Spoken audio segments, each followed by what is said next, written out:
Capítulo 14. Senos Extremis. La teleportación está lejos de ser un arte exacto. Se basa en la manipulación localizada a pequeña escala del Immaterium. Ninguna parte de ese reino misterioso es completamente predecible, incluso cuando se realiza en condiciones ideales. Las cosas pueden salir mal. Cuando se activa desde una nave de guerra que se encuentra bajo ataque de fuego intenso y activa sus motores para moverla lo más rápido posible, es mucho más probable que algo salga mal. Las escuadras pueden quedar muy dispersas, retrasadas sin motivo aparente, o incluso desaparecer por completo. A veces, a pesar de todos los dispositivos de seguridad incorporados, las tropas pueden terminar materializándose dentro de estructuras sólidas, lo que lleva a las muertes más espantosas. Ninguno de nosotros sufrió esa suerte, pero fue porque nos materializamos a unos 15 metros del suelo. No sabía si se trataba de un error de Kunitats o del equipo, o si el Magus había decidido este curso de acción para minimizar la posibilidad de que nos dispersáramos en los escombros a nivel del suelo. Cualquiera que sea la razón, caímos hacia el suelo descubierto de Bar Sabor, y me enorgulleció darme cuenta que, con solamente nada más que un par de veces de breves maldición de los astartes a mi lado, se escuchó un golpe sordo, de ceramita contra ceramita, cuando Dercius pateó a Gúcula en el aire. Una viga de metal cortada y perversamente afilada en su borde superior sobresalía del suelo y fácilmente podría haber empalado al bibliotecario mientras caía. En cambio, el golpe de Dercius lo había derribado en el aire, y aunque aterrizaron con fuerza de costado y frente respectivamente, ninguno de ellos terminó encima de ella. Eitan Imor, ya Tena y yo tuvimos aterrizajes más fáciles, ya que nuestras armaduras absorbieron la fuerza del impacto en nuestras piernas. Los exterminadores Lernaen fueron menos afortunados, ya que la armadura táctica Dreadnought viene con un peso mucho mayor al tener más protección de blindaje. Está diseñada para un avance implacable bajo el fuego pesado, no para las acrobacias. Uno de ellos maldijo nuevamente al perder el equilibrio y caer al suelo. Informe, pregunté, levantándome y sacando mis armas. Una vez más, había optado por una pistola de plasma y una lanza de energía, junto con un complemento completo de granadas, pero había asaltado mi arsenal personal, y también me había equipado con un campo refractor. Los servos de mi rodilla derecha han sufrido daños, respondió Lukeran, uno de los exterminadores Lernaen que había caído. Las lecturas de mi armadura sugieren que no podré seguirle ese ritmo, especialmente en terrenos accidentados. Miré a mi alrededor mientras el resto de mi unidad respondía para confirmar que nadie más había sufrido daños o lesiones importantes. El terreno accidentado era, sin duda, algo con lo que podíamos lidiar por el momento, ya que esta ciudad claramente había sido devastada por el conflicto. Edificios medio destrozados y calles llenas de escombros se extendían en todas direcciones. En la distancia, pude ver un paso elevado en ruinas, cuyo centro se había roto aplastando todo lo que había debajo de él. ¿Auspets? Pregunté. Nada de importancia en los alrededores, respondió Imor, estudiando el dispositivo en su mano. Estoy recibiendo la señal de la baliza de auxilio. Está a 105 kilómetros al oeste. Kunitats nos había dejado casi exactamente donde había dicho que podía, pero todavía estábamos a una gran distancia de donde teníamos que estar. Una unidad del ejército imperial, viajando a pie, habría tardado días en llegar. Así que, asumiendo una ruta razonablemente directa, los Headhunters y yo tardaríamos aproximadamente 5 horas en recorrer la región y podríamos haber superado ese tiempo. Sin embargo, viajar con los Lernaen nos ralentizaría considerablemente, especialmente si Lukeran no podía seguir el ritmo ni siquiera sus hermanos. Fue una elección entre velocidad o potencia de disparo. Si nos encontramos con enemigos, los exterminadores podrían darnos una ventaja en el combate, pero si nos movíamos a su ritmo, quizás era más probable que nos enfrentáramos a ellos. La armadura táctica Dreadnought Tampoco es conocida por sus capacidades de sigilo. ¿Se puede reparar el daño?, le pregunta Lukeran. No soy adepto de Marte, señor, respondió Lukeran. Además, el daño está en el funcionamiento interno, por lo que tendría que quitarme la armadura. Busqué un equilibrio. Podríamos tomarnos un tiempo para intentar una reparación ahora con la esperanza de mejorar el rendimiento de la armadura de Lukeran, o seguir adelante inmediatamente a velocidad reducida. Si las Stormbears hubieran podido aterrizar con nosotros, habríamos tenido un tecnomarín para ayudar, así como un apotecario, sin mencionar el transporte que habría eliminado la necesidad de Lukeran de caminar mucha distancia. Pero de hecho, los 11 estábamos solos.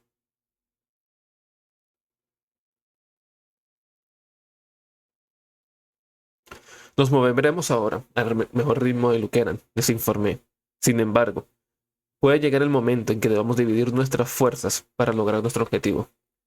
Nadie discutió, y no lo harían, de hecho, incluso si yo no hubiera sido su primarca, ya que todos entendían mi lógica. Mi legión no busca gloria personal, como lo hacen algunas de otras legiones, pero sabían que, en algún momento, cualquiera de ellos podría tener que dar la vida por todos nosotros, para el emperador. Llevábamos quizás una hora moviéndonos por la ciudad, cuando nos encontramos por primera vez con el enemigo. El Auspes de Imor sonó, y redujimos la velocidad mientras lo inspeccionaba, al mismo tiempo que cubríamos con nuestras armas el entorno que nos rodeaba. No era una tarea fácil, incluso para los espíritus máquinas en alerta dentro de nuestras armaduras Mark IV. Había una multitud de puntos de peligro potenciales a tener en cuenta en este paisaje en ruinas. Hay una especie de lectura en el norte, dijo Himor, pero puede escuchar la incertidumbre en su voz. No es nada clara, aunque podría ser debido a la distancia, o los edificios que interfieren con la señal. La visión del espíritu máquina a menudo está nublada o es inexacta en las áreas urbanas. Miré a mi bibliotecario. ¿Gokul? Sí, señor, respondió Gokul sin moverse, pero sabía que había cerrado los ojos detrás de la placa frontal de su casco, para concentrarse mejor en la imagen mental de nuestro entorno. Los sentidos de un psíquico podían encontrar el rastro revelador de mentes sensibles, aunque el hacerlo constantemente y a la manera de un programa de monitoreo de Auspes eventualmente lo habría agotado más allá de lo soportable. Solo habían pasado unos pocos segundos antes de que se sacudiera y cayera apoyando una rodilla en el suelo, y pude oír el ruido de sus arcadas dentro de su casco.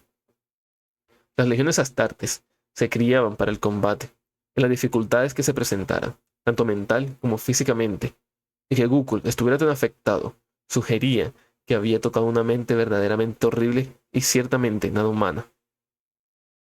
Allí, ordené, señalando la estructura de lo que había sido una vez una instalación médica, posiciones defensivas. Mis guerreros obedecieron con presteza, y Gokul se recuperó rápidamente, pudiendo ponerse a cubierto con nosotros sin ayuda. Nos preparamos, con nuestras armas apuntando hacia el cruce que teníamos al frente, que era, según el Auspes de Imor, la ruta de aproximación más probable para lo que se avecinaba. Gokul, subvocalicé, usando la red de comunicaciones para que incluso el enemigo más perspicaz no pudiera oír mi voz. ¿Qué nos puedes decir? ¿Qué percibiste? Horror, señor, respondió el bibliotecario con sentimiento. Puedo darte poco más que eso, pero no dejéis que os cojan vivo. Incluso con tal advertencia en nuestros oídos, o incluso después de haber visto muchas cosas extrañas y viles en mi tiempo de las estrellas, no estaba preparado para lo que se acercaba cuando dobló en la esquina del cruce. Parecía ser nada más que un gigantesco trozo de carne, de color amarillo magullado y con hebras de color púrpura, y que flotaba sobre el suelo por algún medio que no pude determinar y que, en su parte posterior, poseía un bulto semitransparente. Así que ordené a los sensores ópticos de mi armadura para que hicieran un zoom. Lo que vi me hizo apretar los dientes con horror. Eran cabezas humanas. La cosa tenía como parte de sí misma, en lo que tendría que considerarse como su espalda, un saco con cabezas humanas decapitadas. Trono de Terra, murmuró Yatena con horror. ¿Qué es eso? La inmundicia senos, gruñó Canaan. No disparen, susurré. No ganaremos nada al hacerlo. La cosa continuó flotando hacia adelante, con su superficie húmeda y carnosa ondulándose mientras lo hacía, para luego comenzar a girar hacia nosotros. Tenía los movimientos de un autómata, en lugar de algo que respondiera a un estímulo externo, y tuve una imagen repentina de innumerables versiones de esta cosa merodeando por el mundo en ruinas, buscando víctimas del ataque de los Ragna, con algunos sobrevivientes. Era de suponer que sus viles amos se alimentarían de las cabezas que colgaban de ella. Aquí vienen los demás, contestó Imor, y los sensores de mi casco captaron el ruido de metal sobre el reconocimiento un segundo más o menos antes de que aparecieran un par de nuevas formas. Si bien el primero de los senos era perturbador, estos eran completamente más grotescos. Cada uno se movía a paso rápido y muy velozmente sobre tres patas de metal articulado que terminaban en una punta afilada en la parte inferior, mientras que la parte superior se mezclaba de alguna manera a la perfección en un cuerpo carnoso, pálido y parecido a un tallo en el que finalizaba en unas fauces bestiales con colmillos y rodeadas de zarcillos de Latian. Esperen, susurré de nuevo, sintiendo cada fibra de mi ser. Me gritaba para que destruyera esas cosas. Pero yo no estaba aquí para limpiar este mundo. Yo estaba aquí en busca de un alma en particular. Un alma que tal vez nunca te encontraría si nos viéramos abrumados en el combate.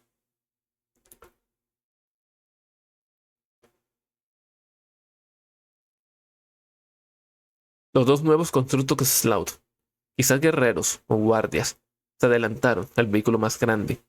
De tal palabra pudiera aplicarse algo tan horrendo, orgánico. Y se acercaron hasta el lugar donde estábamos ocultos, y supe con certeza que ninguno de mis guerreros había sido tan descuidado como para hacer un movimiento o un sonido. Y sin embargo, la boca del más cercano se retorció hacia nosotros. Quietos, dije. El constructo Slough se lanzó hacia nosotros, cubriendo el fuego hacia nuestra posición con una velocidad espantosa. Sin embargo, no fue ni lo suficientemente rápido ni lo suficientemente ágil como para evadir los proyectiles de Volter que se hundieron profundamente en su cuerpo, mientras mis Headhunters abrían fuego. No tuve la menor intención de reprenderlos, ya que el sigilo, evidentemente, no nos serviría de nada en este momento. Los proyectiles detonaron, expulsando grandes trozos de carne del trozo del constructo Slough. Pero, aunque este chilló como un animal herido, siguió adelante. Uno de sus arcillos salió disparado mientras comenzaba a brillar, y su extremo se afiló, endureciéndose hasta convertirse en un rapón de hueso. Y mientras lo hacía, atravesó una ventana rota para intentar clavarlo en la armadura de Ethan. Encendí mi lanza de poder y corté el zarcillo, y la descarga de volquita de Nai deflagró la bestia en un momento antes de que su masa completa golpeara el edificio. Pero los gritos del constructo se hicieron ecos cuando apareció un tercero. Sin embargo, ni este ni el segundo saltaron para atacar de la misma manera. En su lugar, bocas metálicas bulbosas sobresalieron de dentro de sus formas y abrieron fuego. No esperaba tal tecnología de cosas que parecían tan bestiales, y ese fue mi error. Nos arrojaron al suelo, mientras rayos de energía verde biliosa salían y rastrillaban la instalación médica, vaporizando secciones enteras de rococemento y haciendo que una gran cantidad cayera sobre nosotros, cuando las piezas de arriba de repente dejaron de tener soporte. Volví a atacar con mi lanza y corté un trozo de columna que había estado a punto de aplastar a Imor. ¡Granadas!, ordené, y mis Headhunters obedecieron, arrojando esferas de veneno a través de lo que quedaba de nuestra cobertura hacia los constructos Slough. Los explosivos por sí mismos provocaron chillidos silbantes. La explosión cesó momentáneamente, y en ese momento no tuve ni idea de si los fragmentos de cristal tóxico afectarían al enemigo. Aproveché la situación para moverme. Me zambullí por la ventana rota a través de la cual Ethan había sido herido y caí al suelo rodando. Luego me acerqué y golpeé al constructo guerrero más cercano con mi lanza de energía, con un golpe a dos manos, empleando el mayor alcance del mango como si estuviera empuñando un hacha de gran tamaño. Y a pesar de lo grotescamente poderosos que era el armamento del constructo guerrero, su cuerpo ofrecía poco más resistencia al borde disruptor de mi arma que el aire mismo. Así que lo seccioné en diagonal para dejarlo cortado en dos partes. Unos zarcillos de metal con punta de pinza brotaron de los lados del constructo cosechador Slout, por lo que tuve que pensar en él, ya que se dio cuenta de que era un objetivo potencial para su función. Comenzó a flotar hacia mí, pero lo ignoré por el momento en favor del constructo guerrero, que ya se estaba deslizando hacia los lados para obtener una mejor línea de fuego. Dercius me siguió fuera del edificio en ruinas, con su Volter apuntando al guerrero, y dos de sus disparos lo impactaron, volándole trozos de carne. Pero, al igual que con su compañero, el constructo guerrero sobrevivió lo suficiente para defenderse disparando su arma de rayo, y la energía alcanzó a Dercius. Su armadura se llenó de ampollas, y solo tuvo tiempo suficiente para comenzar a gritar, antes de que su carne tuviera el mismo destino. Tal poder era asombroso, pero no dejé que eso me frenara, y me moví antes de que el cadáver destrozado de mi Headhunters cayera al suelo. Salté hacia arriba, aterrizando sobre el constructo cosechador, y corté con mi lanza un zarcillo que me alcanzó mientras corría por su longitud, para luego disparar un rayo de plasma con mi arma y abrir un agujero a través del constructo guerrero, haciendo que volviera a aullar. Ahora se tambaleaba como un ebrio. Salté del constructo cosechador para dividir a dos al igual que su compañero y poner fin a esto. Detrás de mí, escuché el rugido de la descarga de Volquita, mientras los Lernain se enfrentaban al cosechador Slout, ahora que estaba lejos de él. Un rayo de salvaje energía verde me golpeó desde mi izquierda, mientras estaba en el aire, y aunque mi campo refractor desvió el disparo, la fuerza del impacto me arrojó del lado a los escombros de un edificio destruido junto a la instalación médica. Giré mi cuerpo para intentar amortiguar esa caída en la que me habían enviado y aterricé de pie. Luego salté hacia el guerrero constructo que había matado a Dercius y lo corté en dos con un solo golpe de mi lanza al pasar. Volví a aterrizar en el suelo y envié un rayo de plasma voraz al ser que me había impactado con su rayo, antes de que hubiera registrado de dónde provenía. Uno de los hombres gusanos estaba aquí. Era alto, más cerca de los 3 metros que de 2, con 2 brazos y lo que parecía ser 2 piernas debajo de su túnica oscura y con capucha. Pero cualquier similitud que pudiera tener con la humanidad se desvanecía una vez que veía su carne expuesta. Sus manos, en una de las cuales sostenía un centro corroído, eran masas de gusanos, y donde estaría el rostro de un humano era simplemente una masa en blanco de gusanos retorciéndose. Era repulsivo, pero ahora tenía un agujero en el torso del ancho de mi brazo, donde mi pistola de plasma lo había quemado limpiamente. Desafortunadamente, esto no pareció afectarlo en absoluto. Levantó su cetro y la energía verde volvió al lugar alrededor del bastón. Salté hacia un lado mientras disparaba la extraña arma, por un medio que no pude discernir, y escuché un siseo cuando una sección de la pared más allá de donde acababa de estar se redujo a polvo. No tenía ninguna intención de arriesgar mi campo refractor contra la ofensiva del Slout por segunda vez, porque tales dispositivos eran temperamentales en el mejor de los casos. A mi izquierda, el constructo cosechador había sufrido un daño terrible, pero claramente carecía de receptores de dolor, ya que se abalanzó contra mis guerreros de todos modos. Los Lernain le arrancaron trozos con sus hachas de energía, pero el cosechador continuó luchando. Sus arcillos agarraron a Yatena y lo empujaron hacia las fauces con colmillos que abruptamente se abrieron dentro de su masa, y Yatena disparó su Volter acoplado en modo automático, mientras que con su hacha de energía cortaba uno de los apéndices que lo sujetaban. Pero no fue lo suficientemente rápido como para evitar que se hundiera la cabeza en la forma del constructo cosechador. Hubo un espantoso chasquido cuando los afilados colmillos del constructo senos cortaron los sellos del cuello de su armadura, y luego su cuerpo fue decapitado. Su cuerpo decapitado fue arrojado descuidadamente a un lado. El horror y la distracción de presentar Tal espectáculo me costaron, porque el Sloth me atacó de nuevo con su arma. Esta vez mi campo refractor los activó, y aunque mis reflejos fueron suficientes para asegurar solo un golpe de refilón, no pude evitar que el rayo de energía impactara al lado derecho de mi pecho mientras me lanzaba hacia abajo, haciendo que la ceramita de mi pechera se quemara en esa milésima de segundo y la energía desgarrara mi carne. El dolor era insoportable, aunque me había quemado antes, por fuego y por ácido. Esto era como si mismas moléculas de mi cuerpo estuvieran siendo destrozadas. Dejé caer mi lanza mientras mi carne se quemaba hasta el hueso y la agonía inundaba mi brazo. Pero incluso esa asquerosidad generada por los senos no era suficiente para incapacitar por completo a alguien creado por el Señor de la humanidad, y le devolví el fuego.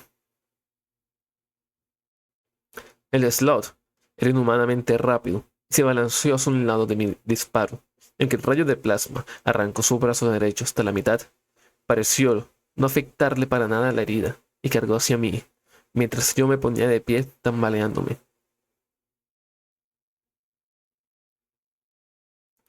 Una lluvia de proyectiles de Volter estalló desde mi izquierda, cuando Ymor y Gukul abrieron paso. La criatura, de alguna manera, aplastó su cuerpo para deslizarse bajo los disparos, estirándose hacia mí, y luego se volvió a enderezar antes de que yo pudiera reaccionar adecuadamente. Traté de apuntar con mi pistola de plasma, pero su brazo derecho dañado se reformó y agarró mi muñeca forzándola hacia arriba. Luego se balanceó hacia mí con su cetro y bloqueé su brazo con el mío, gritando de dolor cuando el impacto sacudió mi carne maltratada. Logré agarrar su muñeca con mi mano derecha, de la misma manera que lo había hecho con la izquierda, y sin embargo, el senos era obscenamente fuerte. Yo estaba herido. Su carne se retorció bajo mi agarre, y luché por mantenerla sujeta cuando mi casco comenzó a enviarme advertencias, al mismo tiempo que un humo comenzaba a salir de mis guanteletes. El Sloth exudaba alguna forma de fluido cáustico de su propio cuerpo, y este estaba devorando la ceramita de mi armadura y llegaría a mi piel en cuestión de momentos. Para mi horror, la cosa hizo un sonido que era una aproximación a una risa humana. Es hora de morir, cosa de carne. Siseo, con una voz mucosa y podrida, hablando en bajo gótico no muy claro, pero reconocible. Disfrutaré de tu carne.